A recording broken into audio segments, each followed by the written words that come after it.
She handed coffee to the man with the bong right in front of the inspector. Her boss didn't raise his voice. He didn't even look angry, just cold. Final. You're done here, Grace. 6 years of loyalty erased in a single sentence. She didn't cry, just untied her apron, hand shaking, and walked out. Not because she broke a rule, but because she stood up for a veteran and his service dog.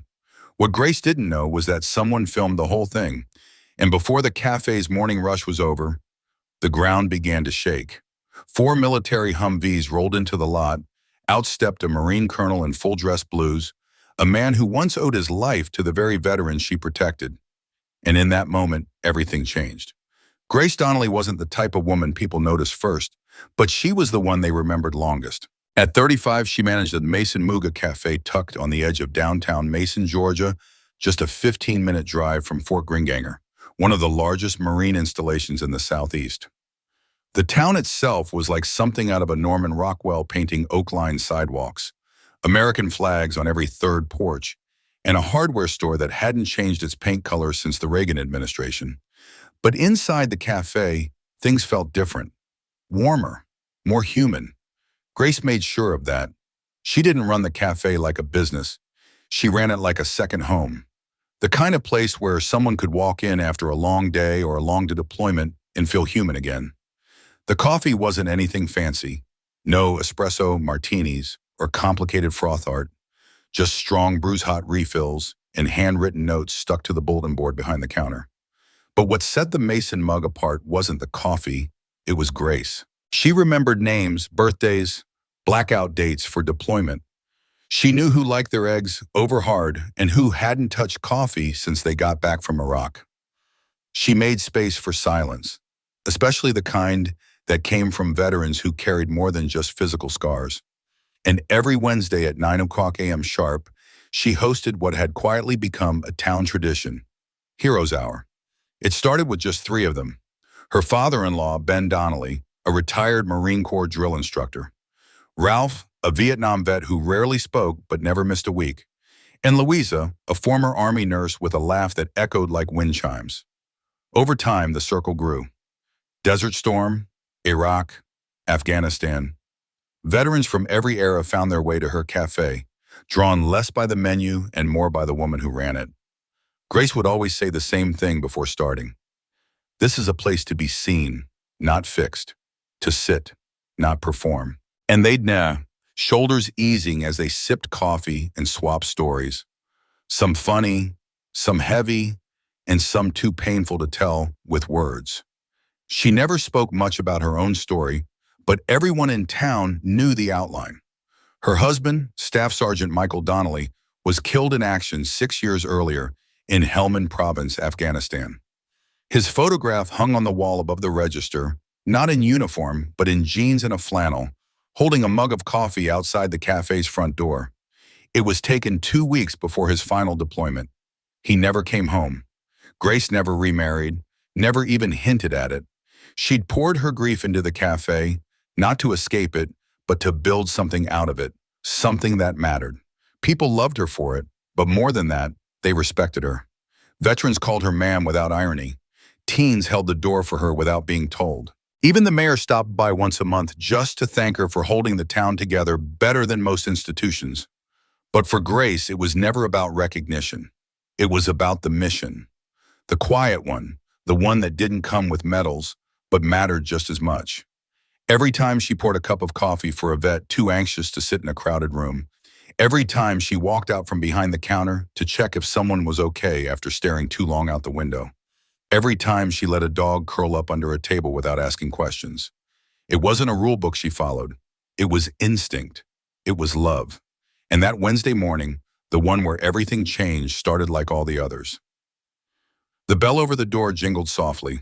The regulars filed in, coffee brewed, the cafe filled with quiet chatter, laughter, and the warm hum of belonging. Grace didn't know it yet, but by the end of the day, that little corner cafe would become the center of a storm that would echo all the way to Washington. And it would all begin with a man, a bone, and a woman who refused to back down. It was a crisp Wednesday morning, the kind of morning where sunlight looked cooler than it felt, and steam rose gently from every cup like little ghosts. Grace was behind the counter, sleeves rolled hairpin, greeting every familiar face with that same nod, quiet but warm. She had already brewed the first pot of dark roast for Heroes Hour and was setting out the stack of ceramic mugs she saved just for the veterans. Then the door opened again, and Ray McMillan stepped in with Shadow by his side. Ray was one of the newer faces, late 50s ex-Marine Corps recon. He didn't talk much, and he never stayed long, but he came. That meant something. Shadow. His black lab German Shepherd mix was never more than a few inches from his heel.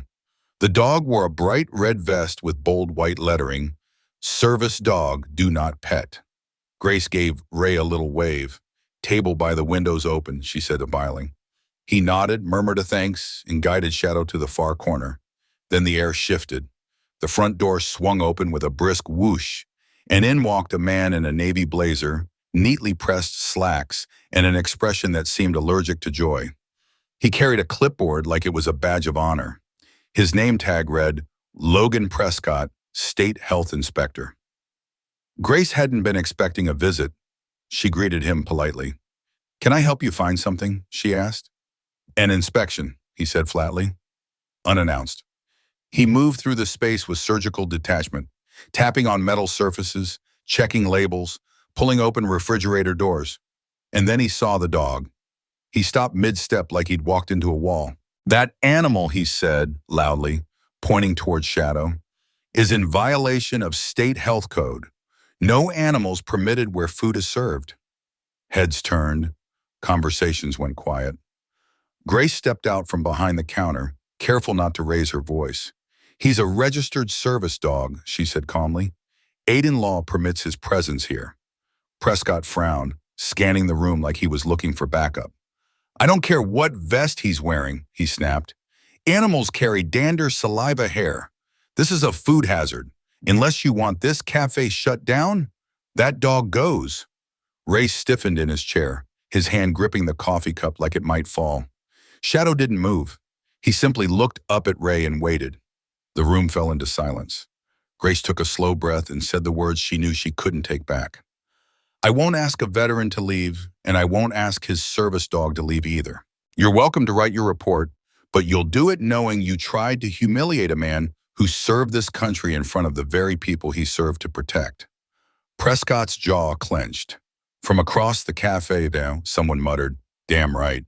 But it didn't matter because standing in the doorway now was another figure, Deborah Lyall, regional manager for the Mason Muggs parent company. Apparently, she'd arrived early for a routine check-in just in time to see it all. Her eyes were wide, her tone was ice. "Grace Donnelly," she said, "you've just violated a direct health compliance policy in front of a state inspector. Pack your things, you're terminated." Gasps rang out. A spoon clattered to the floor. Rye stood halfway shocked. Grace didn't move, not at first. Then she looked around the cafe. She looked at Ray, at Shadow, at the small chalkboard on the wall that said, "Heroes Hour today, free coffee for vets." And she smiled just barely. She untied her apron with trembling fingers, folded it, and placed it on the counter. Then she turned to Elena, the young barista by the espresso machine, and whispered, "Make sure Rye gets his refill." She walked out the side door into the morning sunlight as the cafe stood frozen behind her. No one followed, but someone pressed record, and somewhere out in the ether of phones and social media and invisible networks, a story had just been captured. A quiet act of defiance, a line drawn. A woman fired not because she broke a rule, but because she refused to break her soul.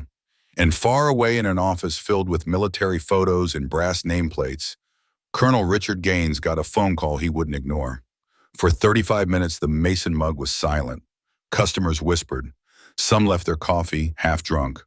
Others sat still, glancing out the window like the wind itself might carry in an explanation.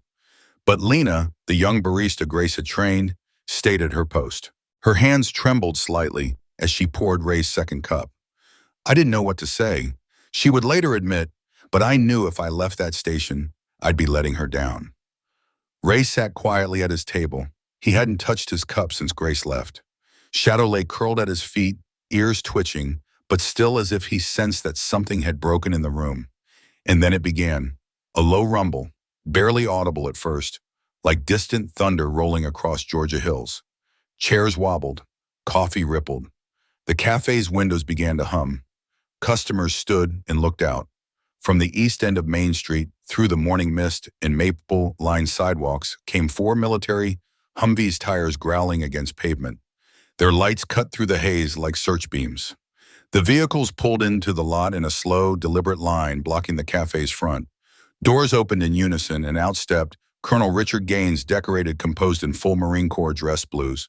Gold buttons, polished white gloves in hand, his ribbons numerous, his expression impenetrable.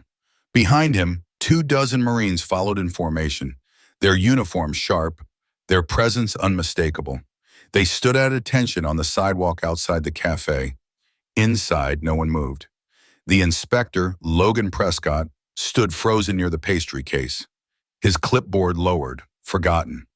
Deborah Lyall, the regional manager, had padded 2 shades and stepped back from the counter like it might burn her. The cafe's bell jingled once, and Colonel Gaines entered alone. His boots struck the floor hard, slow, echoing like a drum roll through the silence. He stopped in the center of the cafe, glancing once at Lena, who swallowed hard, then at Ray, who had slowly stood up. Their eyes met. Rye nodded quietly. The colonel returned it with something even deeper, a salute, and that's when Prescott stammered. I didn't know he was. The colonel didn't raise his voice. You don't need to know who someone is to treat them with basic dignity. He turned to Lena. Is Grace Donnelly here? Lena shook her head.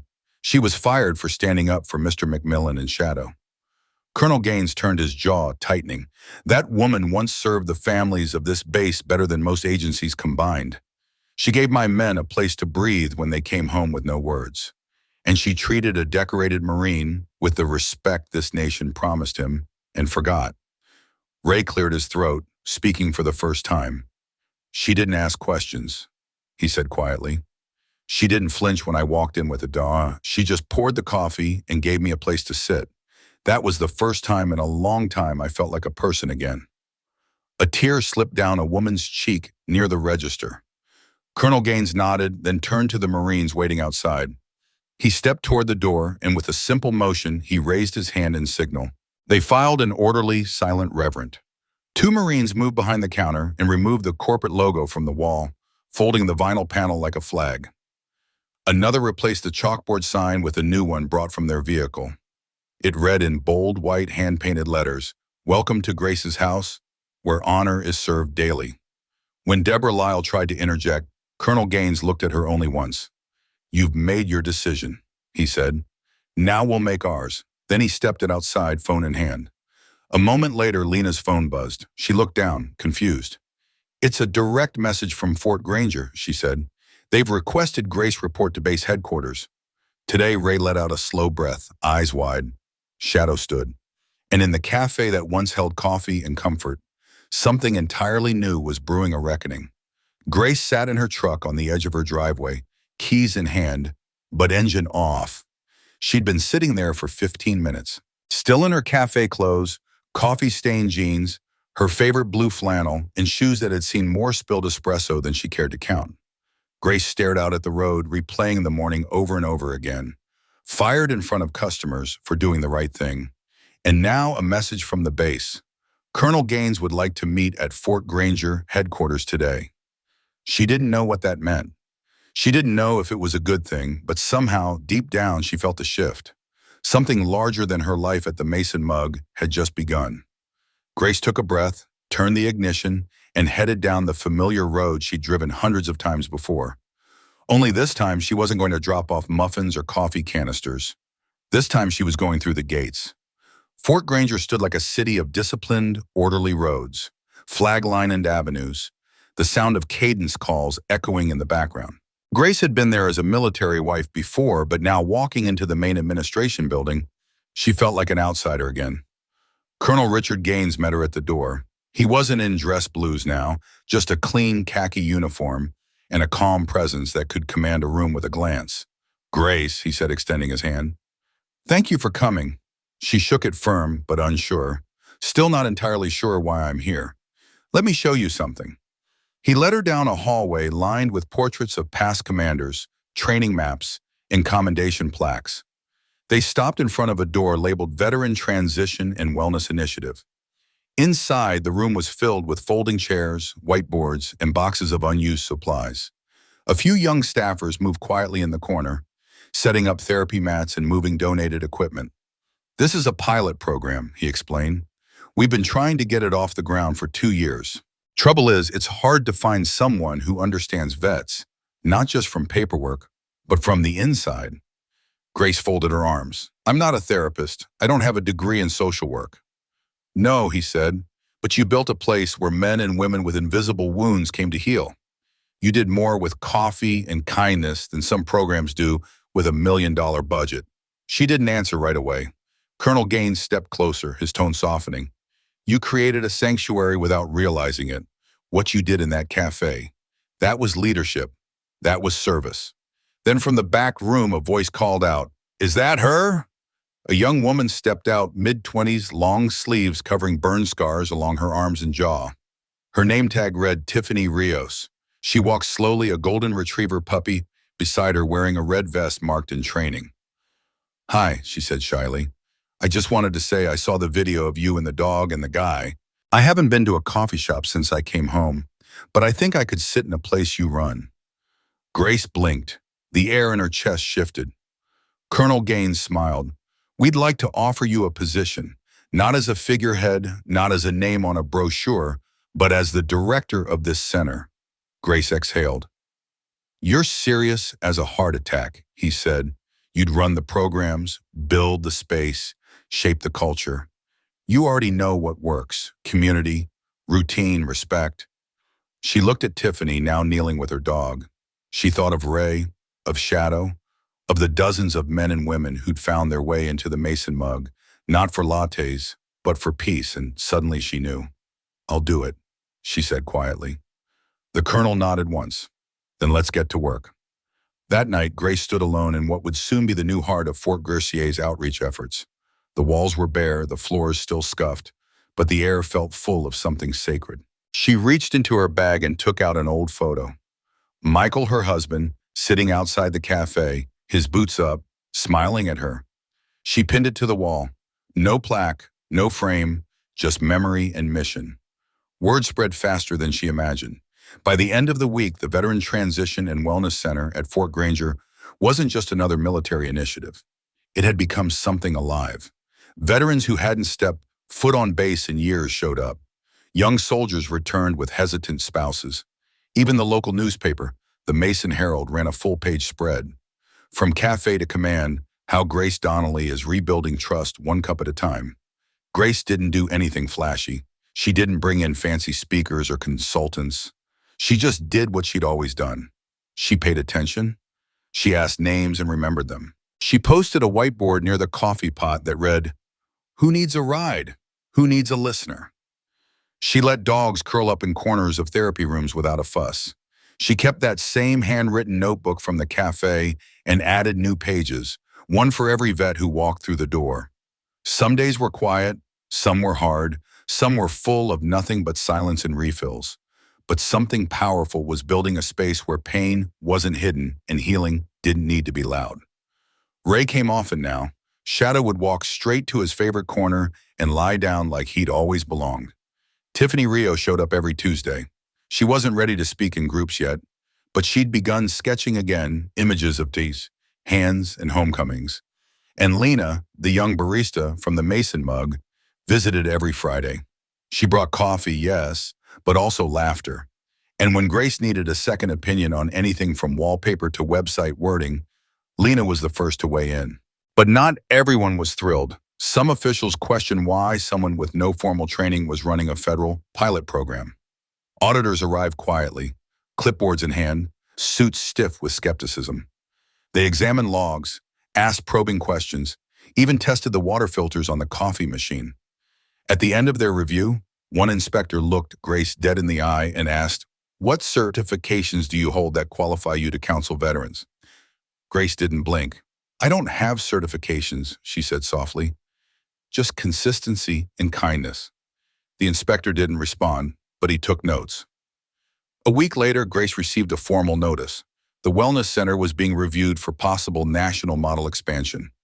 Colonel Gaines called it a victory. Grace just called it humbling. But even as the center grew, the Mason mug still tugged at her heart. One afternoon, she returned quietly without announcement. Lena was behind the counter. "You're supposed to be famous now," she teased, sliding a mug across the counter. "I'm just here for coffee," Grace said, smiling. The cafe had changed. Photos of vets now lined the walls. Ray, Tiffany, and others. A new sign had been hung near the register. Grace's Corner, where no one sits alone. Later that day, Grace drove across town to speak at a local fundraiser for veteran families. It was a modest event, mostly older folks and kids with crayon posters. She spoke without notes. "I didn't set out to build a program," she said. "I just refused to throw out a man and his dog." The crowd fell silent, then applause. Loud, long, real, and somewhere in the back, Rice stood his silver star pinned to his chest and gave her a quiet salute. Back at the center that night, Grace sat alone by the wall of photos. She added one more, a picture of the cafe taken the day after the Humvees came. People standing shoulder to shoulder, dogs lying under tables, coffee in every hand. No fear, no shame, just connection. Above it, she taped a small card that read, "Legacy isn't what we build for ourselves. It's what we protect in others." And in that stillness, Grace understood the cafe hadn't closed. It had simply moved. 3 weeks after the fundraiser, a letter arrived. It came in a sealed envelope stamped with the gold emblem of the Department of Defense. Colonel Gaines handed it to Grace personally. They stood inside her office at the Wellness Center, surrounded by the quiet hum of a space still learning how to heal. He didn't say much, just, "You'll want to sit for this." She opened it slowly, the official language blurred as her eyes scanned the first line. "You are hereby nominated for the National Civilian Commendation for Distinguished Service to Veterans." She read it again, then again. "I didn't do anything special," she whispered. Colonel Gaines chuckled. "That's exactly why you're getting it." The letter came with an invitation not just to attend a ceremony in Washington, but to speak at the National Veterans Advocacy Conference. Grace felt her knees go weak. "I'm not a public speaker." "You are now." The day she left for D.C., she packed light. Just one blazer, an old watch of Michael's, and the same notebook she'd used behind the cafe counter for years. Names, birthdays, notes like "Tiffany prefers tea" and "Don't ask Rye about May 15th. That notebook had carried more weight than any resume. As she waited at the airport, she heard someone call her name. "Need a ride, Miss Donnelly?" She turned to see Ray McMillan standing tall in full dress. Blue shadow calmed by his side tail, gently wagging. "The base assigned me as your escort," he said with a grin. Grace laughed, half nerves, half awe. "You clean up pretty good," he smirked. "You're the one about to speak to the Pentagon." The ballroom at the conference was larger than she expected. White tablecloths, polished brass podium cameras at every angle. Her name glowed on the screen behind her in elegant lettering. When she stepped up to the microphone, her voice was smaller than the room, but the room leaned in. "I'm not a general. I'm not a doctor. I didn't write policy. I managed a cafe near a military base. I served coffee. I listened." A pause, but in that space I watched something sacred happen. Veterans came not for advice, but for presence. They didn't need to be fixed. They needed to be seen. People nodded. A few wiped away tears. One day I got fired for letting a man sit with his service dog. That was the moment everything changed. But the truth is, it was never about coffee. It was about dignity. Applause thundered through the hall.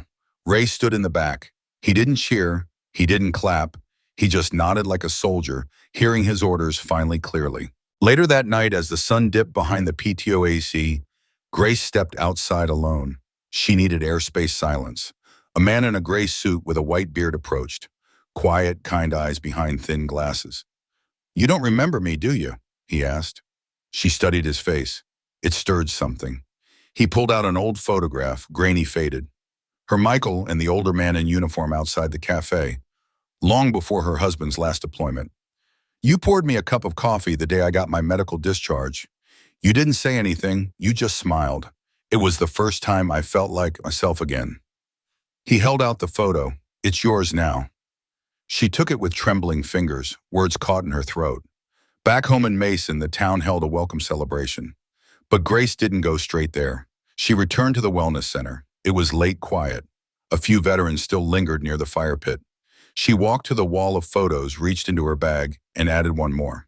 A snapshot of the conference crowd giving her a standing ovation. Beside it, she taped the old cafe photo, the one with Michael and the soldier from long ago. And below them, she wrote a simple line: "Honor grows where kindness is consistent." As she turned to leave, a young veteran with nervous eyes stepped through the door. "Is this the place for, people like us?" Grace smiled gently. "No, son, this is the place for people like all of us." And just like that, her circle wasn't just full, it was open. In a world that moves faster every day, it's easy to overlook the quiet moments, the soft-spoken waitress, the trembling veteran, the wag of a service dog's tail.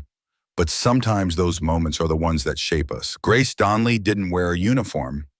She didn't hold rank, but she upheld something sacred: dignity.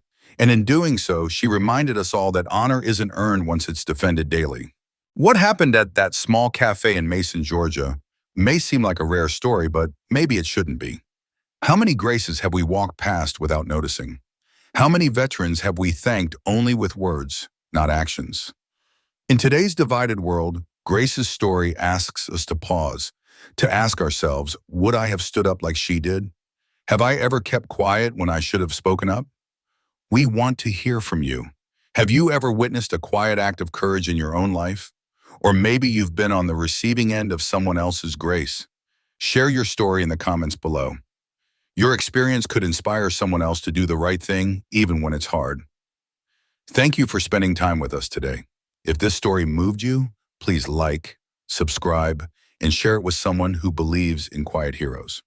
At this channel, we tell stories that matter, stories that honor not just the uniform, but the humanity behind it. Because sometimes the strongest stand doesn't come with a salute.